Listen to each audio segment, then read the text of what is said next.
O vídeo já vai começar, mas antes, não se esqueça de se inscrever e ativar as notificações. O acontecido ainda está fresquinho na mente, porque o registro automático da memória, ele registra sem a nossa percepção e destaca. Ele fica lá, enxertado na mente. O da alegria não é tão destacado quanto o da dor, da ofensa. Fica lá, travado. Sendo assim, os seres humanos acumulam lixo no córtex cerebral e tornam-se prisioneiros do próprio eu. A mente escreve a sua própria autobiografia diariamente, sem o eu ter consciência. Ou seja, a nossa história todo dia é escrita pela nossa mente, pelo registro automático da memória. A mente escreve a sua própria autobiografia. Então, se você odeia alguém, saiba agora que esse indivíduo está morando dentro de você. Volta e meia, o fulano, a fulana. Aí chora. Lembra das palavras ofensivas? Chora, chora. Já passou um ano e aí lembra, ainda chora. O sujeito está morando lá dentro. Tem um filme, A Cabana. Quem já assistiu A Cabana? Ele é muito contestado pelos teólogos pelo fato de ter colocado uma mulher para representar Deus. O Espírito Santo colocou uma japonesinha lá e Jesus é um homem mesmo. É contestado por aquilo. Aquela história A Cabana é uma história real que se passou com um homem, o que escreveu o livro e fizeram o filme. Eu prestei atenção na narrativa, não nos personagens. E a narrativa daquele homem, ele mata o seu pai envenenado, ele é criança, tem uns 12 anos de idade, o pai era de uma igreja e com a mãe, e eles bebiam muito. Nos domingos estava na igreja. Bebia muito e espancava a esposa, espancava o filho. Teve um dia que ele não suportou e colocou veneno na bebida dele. Passam-se os anos, ele está casado, tem 3 filhas. A filhinha menor dele é assassinada e estuprada. E ele não perdoa o assassino. E ele entra, Deus se apresenta para ele e começa a tratá-lo. Leva para aquela cabana, ele sofre um acidente e ele pensa que tudo aquilo é real, mas na realidade o espírito dele saiu, entrou em coma e Deus foi tratar com o espírito dele. E nessa parte do tratamento, tem uma parte que ele entra na sala da justiça e vai ser confrontado pela justiça. E a justiça começa a colocar ele para julgar a sentença daquele homem que espancava o pai dele. Porque ele também foi uma criança, o pai dele, e quando acontecia a mesma coisa, ou sucessivamente, é aquela maldição hereditária. O pai era, quando criança, muito espancado pelo pai, cresceu violento, teve ele filho, espancava a mãe, espancava ele. Ele matou o pai envenenado, cresceu, teve 3 filhas e era um pai muito amoroso e justo. Totalmente diferente. Então ele não conseguia perdoar o pai dele porque ele era diferente, ele não era como o pai dele. Mas as dores, elas nos constroem.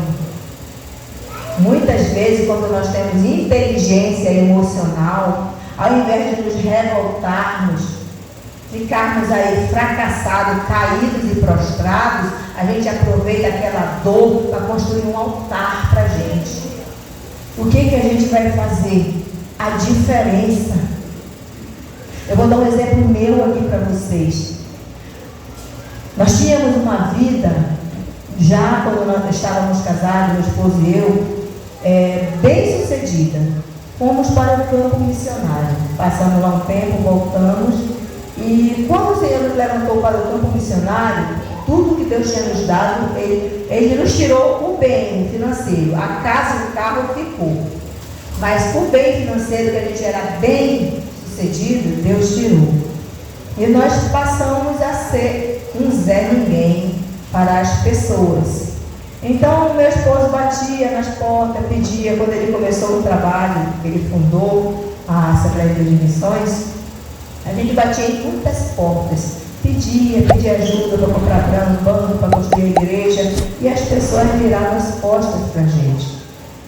Então, até no campo missionário mesmo, quando uma vez meu esposo foi pedir uma ajuda para um empresário que estava sempre com o pastor, era super simpático, mas no dia que o meu esposo foi lá pedir uma ajuda para ele, ele disse: se tu estás pensando que tu vai construir a tua igreja com o meu dinheiro, tu está muito enganado.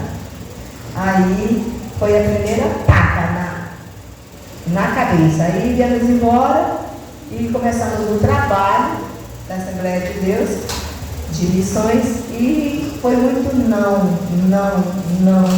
Nos esquivavam e nos deixavam de lado, nos desprezavam, menosprezavam, de todas as formas. E eu dizia: eu não vou fazer isso com o que fazem com a gente, porque para mim o que vale não são as coisas, são as pessoas. Então eu cresci inserindo isso na minha mente. Todas as pessoas para mim são iguais. Eu não vou colocar quem tem mais poder aquisitivo à frente dos menos favorecidos. Eu cresci dessa forma no ministério. Tenho um jeito assim fechado, não sou de conversar, eu sou fechada mesmo, é o meu jeito, mas eu amo ajudar as pessoas.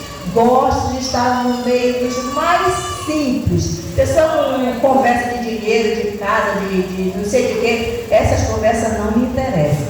Gosto de conversar no meio de pessoas simples, que falam de Jesus, que falam da sua vida simples, que é a maneira. Por quê? Porque lá fora eu fui muito humilhada e desprezada. E eu disse: eu vou ser diferente. O que aconteceu na cabana acontece. O rapaz que cresceu, ele se tornou diferente, porém ele não queria perdoar. Quando ele está na sala da justiça, ele vai lá sendo confrontado, e até que uma parte em que ele vê que aquele sofrimento que se passava com ele, o mesmo aconteceu com o pai dele. A gente pode dizer, resumindo, este tratamento que acontece na nossa vida, os traumas começam quando pequenos. Às vezes a criança é bem amada, é bem querida, é bem cuidada, tem uma escola boa, particular, mas mesmo assim, na mente dela surge um trauma de alguma forma. Ou de algo que não teve, que queria muito, no presente, que quebraram, que deram fim, que sumiu. Sempre acontece trauma,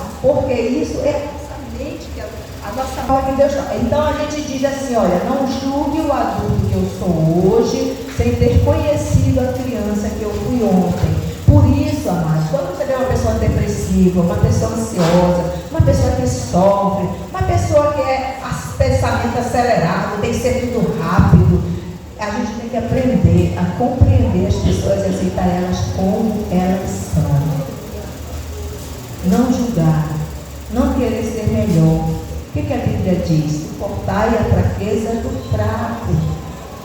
Chorai com os que choram. Alegre-se com os que se alegram. É dessa forma que a gente procura viver uma vida correta na presença do nosso Deus. Eu hoje está super suave, oleoso, e o outro está estudando. Então, a gente para ver se ele escorrega menos. Então, esta é a tese do registro automático da memória. Nós, seres humanos, precisamos aprender a nos defender de nós mesmos, pois o nosso eu, sem uma gestão inteligente, poderá poderá causar um dano irreparável para a nossa mente. É preciso um choque de lucidez nos pensamentos para nos tornarmos gestores da nossa mente e impedir que sejamos os nossos próprios sequestradores. Então, tem o fenômeno que ele usa de duvidar, de criticar e de decidir. Eu vou fazer escolhas. Diz Provérbios 9:10 que o temor do Senhor é o princípio da sabedoria. Tudo o que você crê te controla. E isso é verdade. Tudo o que você crê te controla. Você crê que você vai sofrer um mal a qualquer momento, uma agressão, aquilo ali vai te aprisionar, vai te deixar desesperado. Tudo que você crê te controla. Se você acredita que o teu dinheiro é seu, que não deve ser servido para mais ninguém, o teu dinheiro vai te controlar. Ele vai ser teu Senhor. Então é dessa forma que nós devemos trabalhar duvidando do que a gente é capaz de vencer a nós mesmos. O que você crê é doente, então você passa a viver numa masmorra. Você deve duvidar do controle dos seus medos. Você deve duvidar que você consegue superar a sua impulsividade. Você deve duvidar que você consegue impugnar o mau humor. É preciso duvidar e intervir para que o biógrafo do cérebro não registre as janelas doentias. É por isso que as pessoas adoecem ao nosso redor. Se não houver uma gestão da mente, a pessoa irá adoecer facilmente. É nossa responsabilidade avaliar e rejeitar os produtos prejudiciais à saúde mental. Quais são esses produtos? São aquilo que nos machucam. São aqueles que nos tiram nossa sã consciência, a sanidade. A gente tem que rejeitar estas ofertas do inferno que ele usa, quem se põe na brecha. Nós somos pessoas pecadoras e qualquer um de nós pode ser a brecha para o diabo usar. Só basta a gente não refletir o pensamento, a atitude a fazer. Fala uma palavra sem refletir, machuca a pessoa. Vai lá, discute, não mede as palavras, empurra, machuca, espanca. Não reflete as suas atitudes.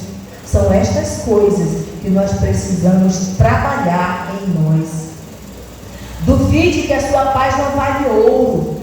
Você tem que se questionar. Espera aí. Eu vou viver essa vida aqui doentia? Eu vou viver essa vida aqui sem esperança, sem alegria? Será que eu não posso ter uma mudança de vida? Será que eu não posso viver diferente? Será que eu não posso sorrir, ter alegria? Você tem que se questionar. Critique os seus pensamentos angustiantes. Desafie os seus sentimentos. Se desafie, se confronte. Diga que você pode ser melhor do que isso. Que essa tristeza, essa angústia, esse desânimo, você pode fazer ele sair do seu caminho. Decida não ser escravo das suas emoções. Seja uma pessoa proativa. Previna-se. Prepare-se.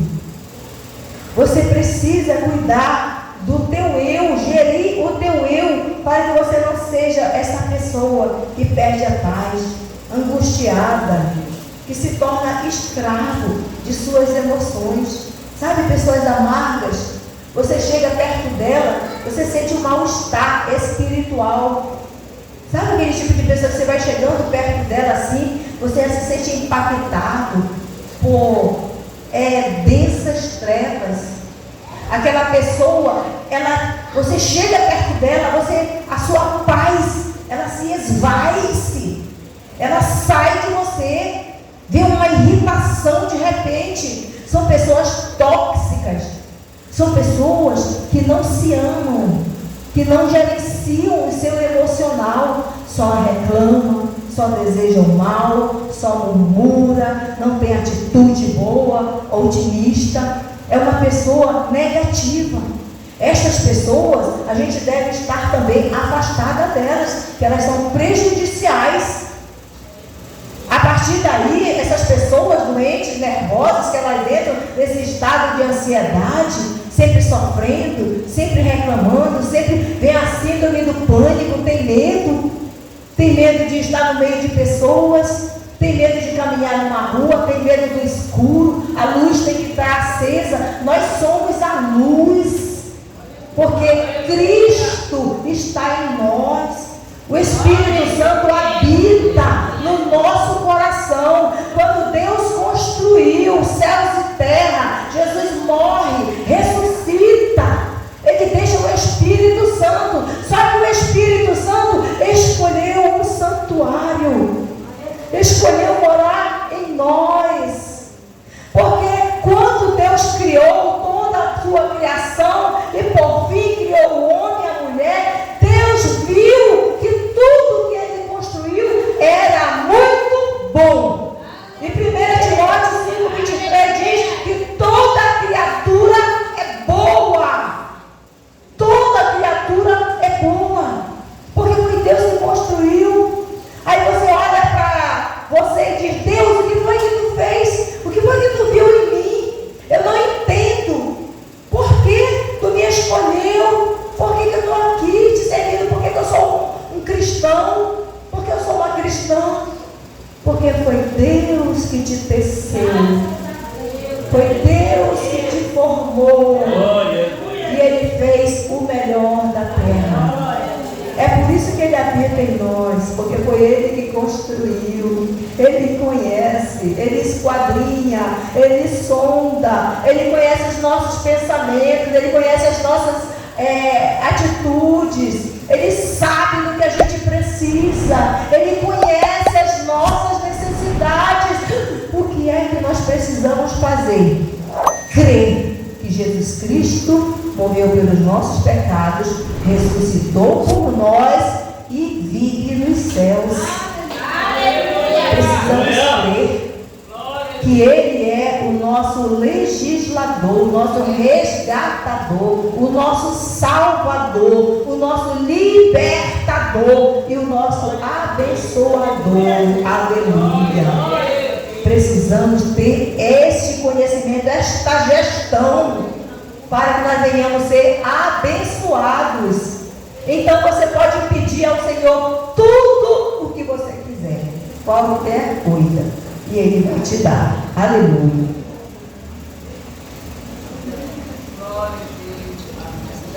Também acelerando aqui, já vamos concluir. Então, amado, 5.2 aqui é a emoção. Ela é a parte fundamental do psiquismo humano, que dá sentido à vida, que estimula o ser humano a superar os seus limites, a desenvolver os sonhos, a amar, mas ela também pode tornar-se extremamente autoritária e violenta se você não souber gerir, tornando-se carrasco de você mesmo e dos outros também, pondo-se no lugar de juiz. A gente tem essa tendência de querer julgar as pessoas. Não financie a sua tranquilidade e seu prazer de viver em função da opinião dos outros. Tem pessoas que têm espírito de inferioridade. Tem pessoas que não chegam. Quando chegam, não, missionária, eu queria tanto lhe dar um abraço, mas eu fico olhando assim, será que eu vou lá? A senhora, a esposa do pastor presidente. Gente, eu sou crente, eu sou uma alma pecadora, peco, me zango, me arrependo, choro. Às vezes eu fico triste, às vezes eu penso em desanimar e desistir, às vezes eu penso em mandar o Fadene, o Nemadene lá pro fim. Não, vou viver a minha vida, chega de bater cabeça com gente. Não, a gente é assim. Então tem pessoas que se sentem inferior. E também por causa do que as pessoas vão dizer dela, vão pensar dela, vão achar dela. Aí então ela fica já ali assim retraída, em função de alguém que acha que ela não é ninguém. Fulana disse que eu não sou nada. Eu vou chorar porque a fulana disse que eu não sou nada. Não. Nós somos filhos de Deus. Deus amou o mundo de tal maneira que deu seu único filho, seu filho unigênito, para morrer por todo aquele que nele crê. Nós cremos e estamos aqui, servindo ao Senhor, adorando ao Senhor, glorificando o nosso Pai, dizendo que só o Senhor é Deus, anunciando as virtudes do Senhor para aqueles que estão nas trevas, para aqueles que estão aprisionados do diabo, para aqueles que estão com sua mente tapadas. Estamos aqui, nós somos o povo mais feliz da terra. Somos servos do Senhor. Olha os nossos semblantes, gente, lindos. Olha o nosso semblante de Cristo. Aleluia. Nós somos lindos. Isso nos basta. Deixa toda dor, toda depressão, toda ansiedade, todo pânico de lado. Nós fomos escolhidos para sermos filhos. O nosso nome está escrito no livro da vida. Nós somos livres. Aleluia. O Senhor Jesus nos libertou da dor, nos libertou da morte eterna. Aleluia.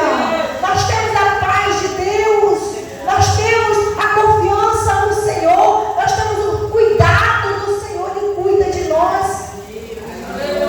Não nos falta mais nada, queridos, não nos falta mais nada. Nós temos a paz de Deus. Então não deixa essa paz sair daí. Segura ela.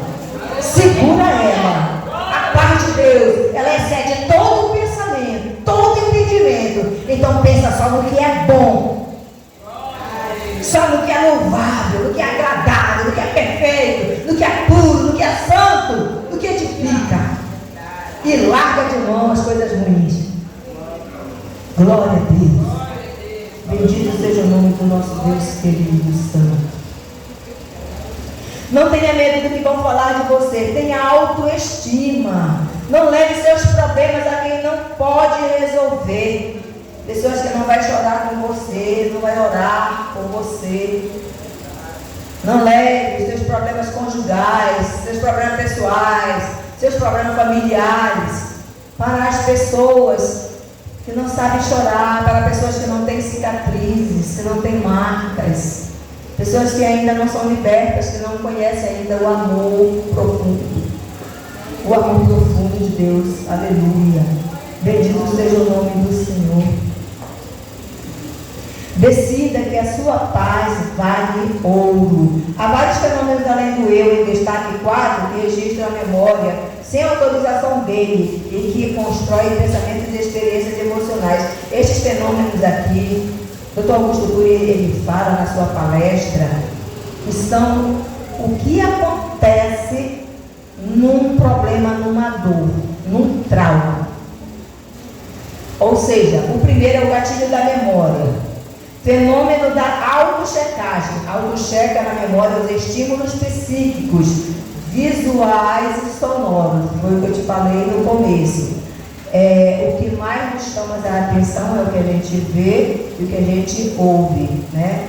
Então, breve no falar e tardio no ouvir, e o que os olhos não veem e o coração não deseja. Por isso que a gente tem que gerenciar este ouvidozinho aqui e esta visãozinha aqui, porque Eva nos prejudicou porque ela viu o fruto, viu que era bom e era agradável, mas tem muitas vezes que a gente vê, não é o que está acontecendo, é porque a gente olha num ângulo, e às vezes o ângulo dá para a gente perceber metade da situação. Mas se a gente olhar de outro ângulo, você vai ver a situação toda. Ou seja, se nós estamos num momento de dor, os teus sentimentos, eles vão trabalhar de forma em que você só vai se vitimizar. E a pessoa que te machucou vai ser um carrasco.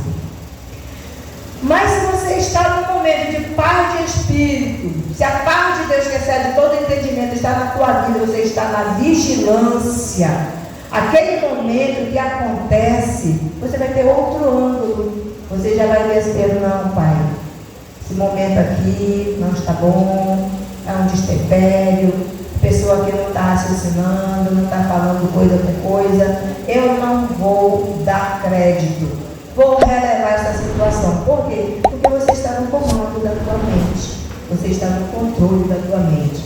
Então é o que acontece com a auto-checagem. Ele estimula, o auto-checa a memória, os estímulos específicos, visuais e sonoros.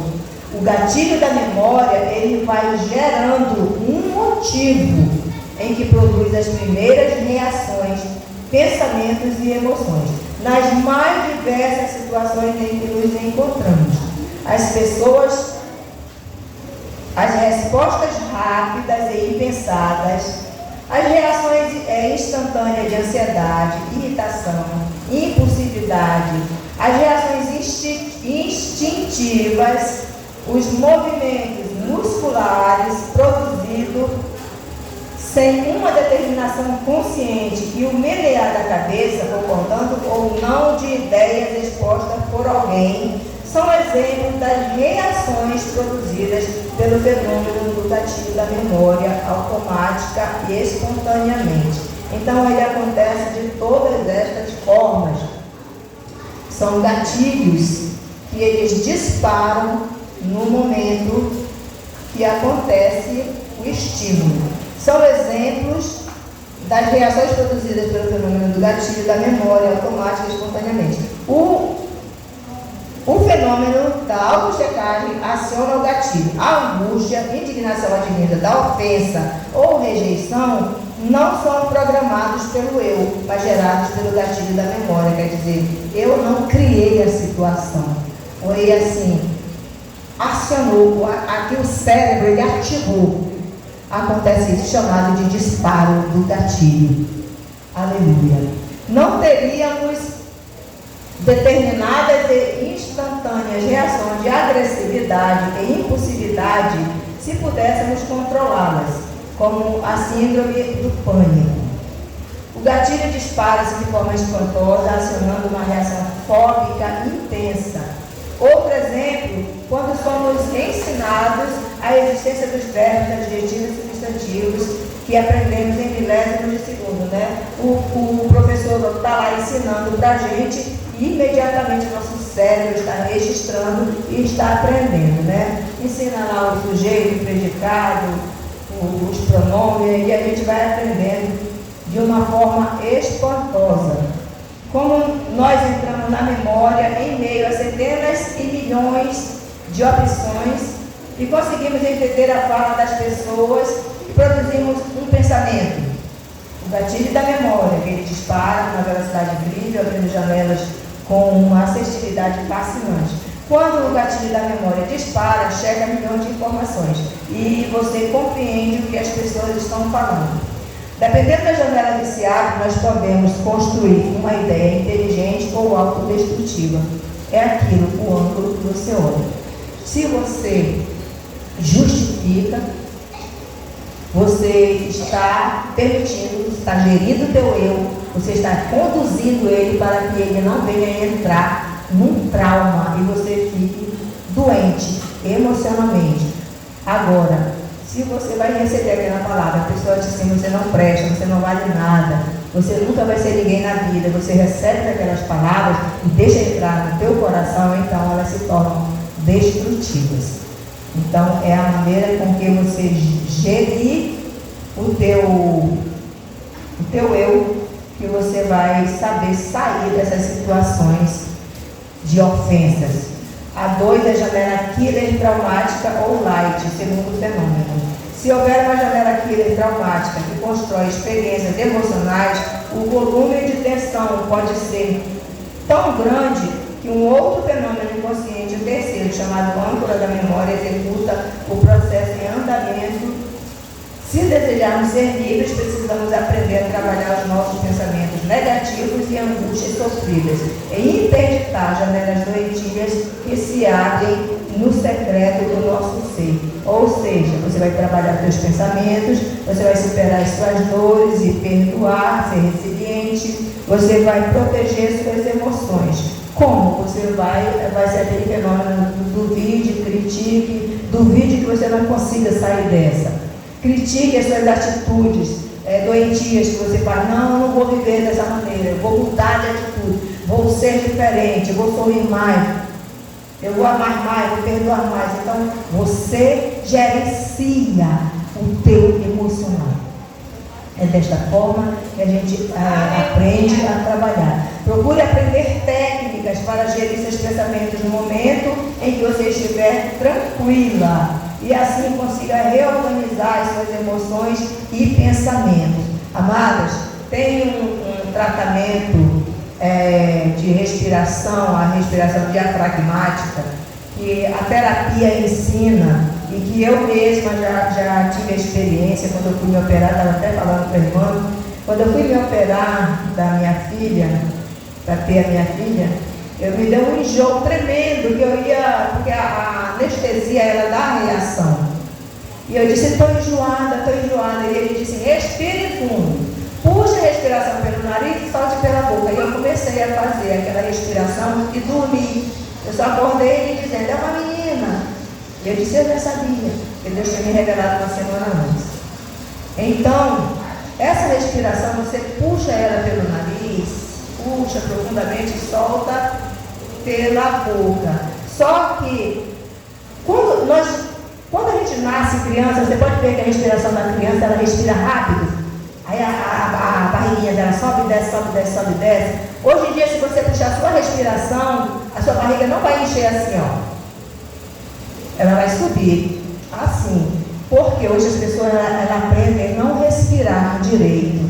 A respiração diafragmática, você tem que encher o teu diafragma de ar. Ou seja, você respira, você puxa, olha como tuba, e seca pela boca, solta pela boca, puxa pelo nariz, ó. Você tem que levar para frente a barriga e trazer de volta. E não trazer para cima e voltar, que é o que a gente fazia, a maioria faz. Eu estudei sobre essa arte da respiração, hoje eu respiro direito, graças a Deus. É pelo diafragma. Então, quando você faz essa respiração, você faz ela por uns 10 minutos, pelo menos 5 minutos, você vai se acalmar. Passa enjoo, passa dor de cabeça, passa o estresse. No momento que você está de cabeça quente, que alguém te falou uma palavra, você começa a respirar. E de preferência, vai orar também. Aí chora lá nos pés de Jesus. Mas você começa a respirar, respira. E ela neutraliza a ansiedade. Faça isso quando você estiver num momento de perrengue. Você vai ver como vai funcionar, você vai se acalmar. Só que a gente tem que estar trabalhando com a construção dos pensamentos. Porque, vou só respirar e estou com raiva, vou respirar, estou com raiva. Eu vou continuar com raiva.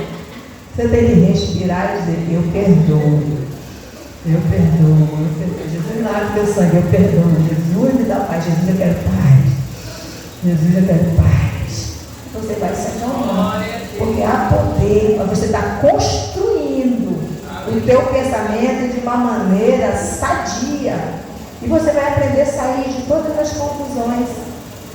Eu vou errar. Repete de novo. Porque, como eu te falei, esse estudo aqui, você não vai sair daqui hoje uma nerd, né? A gente tem que treinar muito para aprender. Pelos anos também treinando aí, aprendendo a construção do pensamento. De vez em quando ainda imagina que vai começar hoje. Não é fácil não. Mas o Senhor dá graça. O Senhor, Ele nos conhece. Ele nos observa. Lucas 1,37 diz que para Deus nada é impossível. Qualquer coisa que nós pedimos ao Senhor, Ele nos dá. Agora o Senhor, Ele nos prova. Por quê? Ele quer que você realmente prove para Ele, mostre para Ele, na verdade, que você quer ser melhor, quer ser diferente, quer ser uma bênção para o seu semelhante. Quando você estiver orando, também trabalhe na oração. Senhor, me dá um coração puro, me dá um espírito reto. Cria em mim, ó Deus, um coração puro, Senhor. Eu quero ser uma bênção para o meu semelhante. Ele vai fazer. Agora você precisa querer, para que Deus te dê aquilo que você está te pedindo. Porque tudo o que pedirdes em oração, crendo, você receberá. Está em Mateus, no capítulo 21, versículo 22. A âncora da memória é o estímulo externo que gera um estímulo interno.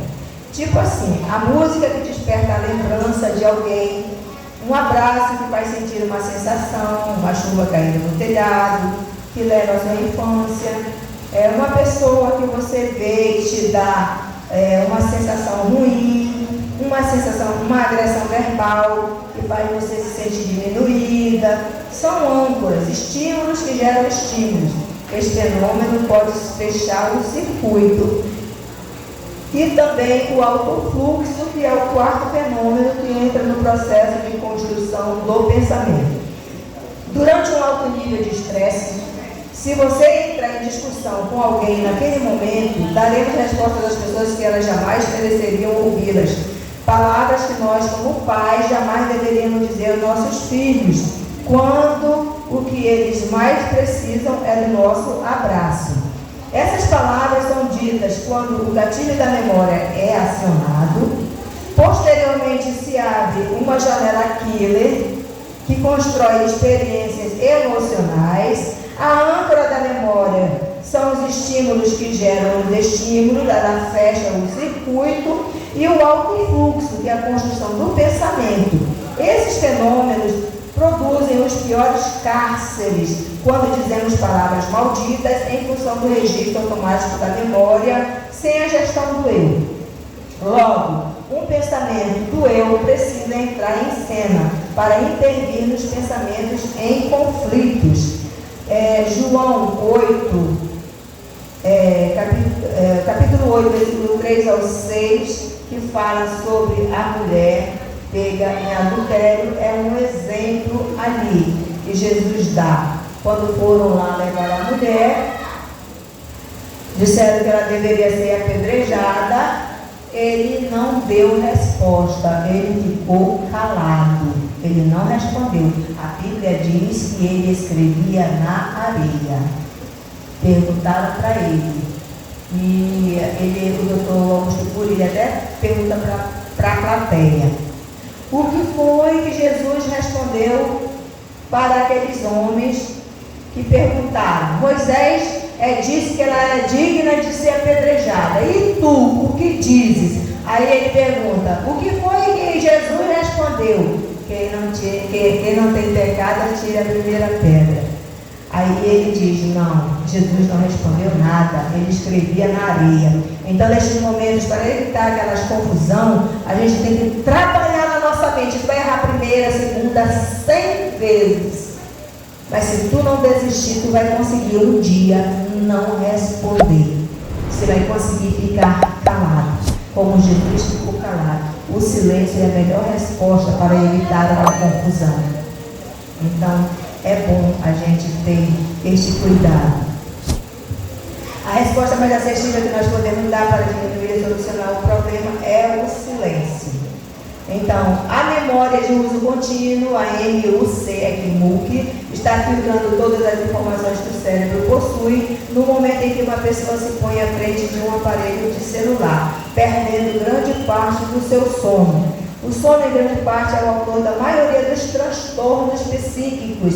A insônia é devastadora, o sono de má qualidade pode acelerar o pensamento e gerar um esgotamento cerebral sem precedentes, com vários sintomas psicossomáticos. São aquelas doenças que você sente no corpo, vai no médico e não existe nenhum detector de somatização, porque é uma consequência da ansiedade. Não aparece nos aparelhos, é uma taquicardia, é os nervos endurecendo, é tanta coisa que acontece, batimento cardíaco acelerado, muitas coisas acontecem e essa somatização acontece mas não é detectado. Além das doenças genéticas, bebidas alcoólicas, tabagismo, outros causadores de câncer, uma mente acelerada e hiperpensante pode estar na base da explosão do índice de câncer da atualidade. Ele afirma que a estatística atual é de 1 para 4 pessoas adquirir câncer há algumas décadas futuras. E será de 1 para 2 pessoas nas décadas futuras. O doutor Cury afirma ainda que estamos na era dos mendigos emocionais. Quem são eles? São pessoas que precisam de muito estímulo para sentirem migalhas de prazer. Então essas pessoas se refugiam nos celulares em busca de algo que preencha a lacuna dentro do eu. A gente pode ver hoje, quando está reunida, as criancinhas, cada um com o seu celular, e aquilo faz um mal para a melatonina, faz um mal terrível por causa do sono, que a melatonina ela é o fenômeno, o hormônio do sono. Então, ela é afetada, e inclusive hoje estão vendendo muito já essa melatonina para repor essa ausência, porque a pessoa fica aí no celular o tempo todo. Aquela tela azul, ela traz um mal terrível, porque vai te causar insônia. O teu sono perturbado vai te causar ansiedade. E a ansiedade, ela vai gerar um monte de conflitos na vida, trazendo essa somatização para a vida da pessoa. Concluindo, para ser líder de si mesmo, aprenda a baixar o tom de voz quando alguém elevar o seu tom. Gerencie sua inteligência emocional e seja gestor de seus pensamentos. Precisamos aprender técnicas que encantam os outros e não os asfixiam. Uma pessoa impactante critica menos e elogia mais. Ela é rica em encorajar para o bem. Uma pessoa impactante é surpreendente. Ela estimula as pessoas e diz coisas que você não espera ouvir, por serem palavras raras de encorajamento e encantamento. Quer dizer, ela está aí, em extinção. A baixa autoestima impede uma pessoa de ser curada de depressão ou outro transtorno, se ela trancar-se dentro de si, ficando assim, impossibilitada de se autoajudar ou ser tratada por especialistas. Não existe cura da alma se o tratamento psicanalítico não estiver acompanhado dos ensinos do Senhor Jesus. O próprio Senhor Jesus se superou emocionalmente ao ser escarnecido e crucificado como malfeitores. Nós somos seres humanos plenos em construção. Então, desacelere os pensamentos e comece, a partir de hoje, a abraçar mais e julgar menos. Seja resiliente, tenha empatia, perdoe as ofensas. Resiliência, irmãos, é você aprender a lidar com a sua dor e transformar ela em bênção para a sua vida.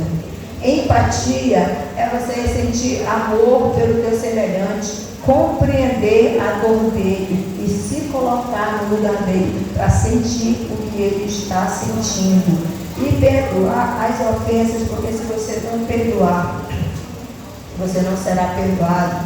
Mateus 6,14. Seja uma pessoa madura com autocontrole e aprenda a ficar em silêncio. Pense e reflita o que falar. Permaneça consciente. Seja proativa, ou seja, evite problemas futuros. E procure entender a razão pela qual alguém lhe ofendeu. Aquela pessoa deve estar precisando muito de ajuda emocional. Muitas vezes tem gente nervosa, tem gente no café, atende a gente mal. Às vezes a gente está comprando um lanche, alguma coisa, e a pessoa está ali agressiva, respondendo mal. E eu vejo assim, ela não deve estar bem, ajuda ela. Tem misericórdia, Pai. Dá a tua graça para essa vida, dá salvação, e começa a interceder. Porque a gente tem que compreender as pessoas, a gente tem que se colocar no lugar. É um dia a dia, um corre, um sofrimento, é uma dor, é uma luta, é uma peleja. cuida de marido, de filho, de casa, de emprego, cuida de igreja, cuida de tanta coisa. Não é fácil. Então a gente tem que procurar entender uns aos outros. Que Deus abençoe a cada um de nós e que você leve essa apostila, estude, leia, releia, analise, ore, apresente a Deus. Que o Senhor te dê graça, te abençoe. Muito obrigada, Marta, pelo convite. Que o Senhor abençoe o seu estudo.